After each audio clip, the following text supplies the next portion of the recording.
Let me guess. You have things you want to do, things you need to do, things you've been putting off for weeks, maybe months. But every time you try to start, something stops you. You tell yourself you'll do it later, tomorrow, next week, but later never shows up.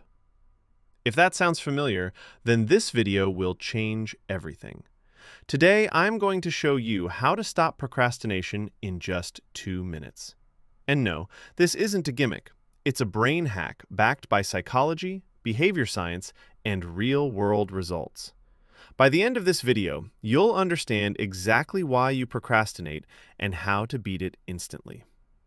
Most people think procrastination is a time management problem, or a discipline problem, or a motivation problem. It's none of those. You don't procrastinate because you're lazy.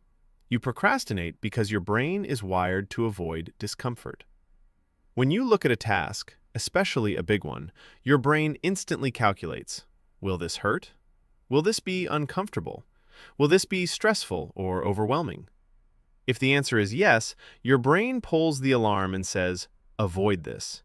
Not because you can't do it, but because your brain is trying to protect you from emotional discomfort.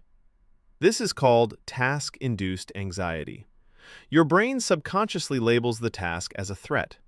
And you don't procrastinate because the task is hard.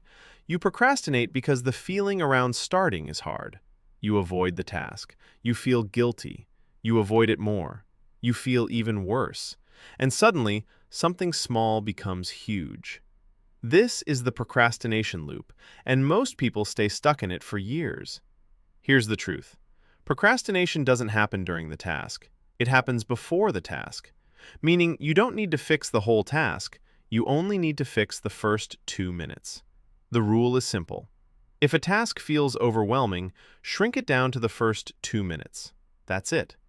Once you start, even a tiny start, your brain switches from threat mode to action mode, from avoid to engage, from I don't want to do this to okay, we're doing this. That state shift is everything. Want to work out? Don't plan a 1-hour session. Just do 2 minutes of stretching. Want to read? Don't aim for a chapter. Read 1 page. Want to clean your room? Clean 1 corner. Want to write? Open the document and write 1 sentence.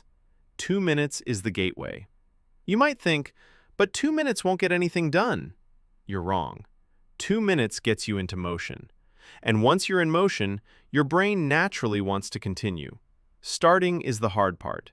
Continuing is easy. When you start a task, even a tiny version of it, your brain releases a small hit of dopamine. That dopamine creates momentum. Momentum creates progress. Progress kills procrastination. There's also the Zeigarnik effect. Your brain hates incomplete tasks. Once you begin something, your mind keeps nudging you to finish it. But you must start first. 2 minutes unlocks the entire psychological chain. Every time you do a small action, you reinforce a new identity. I'm someone who starts things. I'm someone who gets things done. That identity snowballs into discipline, and discipline transforms your entire life. Take the thing you're avoiding and rewrite it to a 2-minute version. Instead of clean the whole kitchen, write wash 1 cup. Instead of build the business, write send 1 message. Use a simple countdown. 3, 2, 1, go. Don't negotiate. Don't think. Just start. You'll notice something. Once those 2 minutes pass, your brain wants to keep going.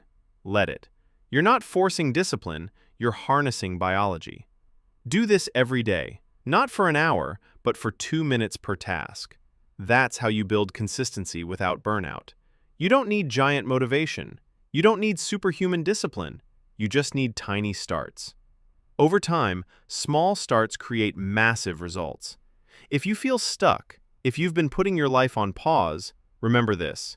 Your future doesn't change in an hour. It changes in the first 2 minutes. Just start, even small, even messy, even scared, because every big transformation begins with 1 tiny action. If this video helped you, hit like, subscribe, and turn on notifications. It tells YouTube to show this to more people who need it. And if you want more videos on mindset, productivity, and self-growth, stick around. We're just getting started.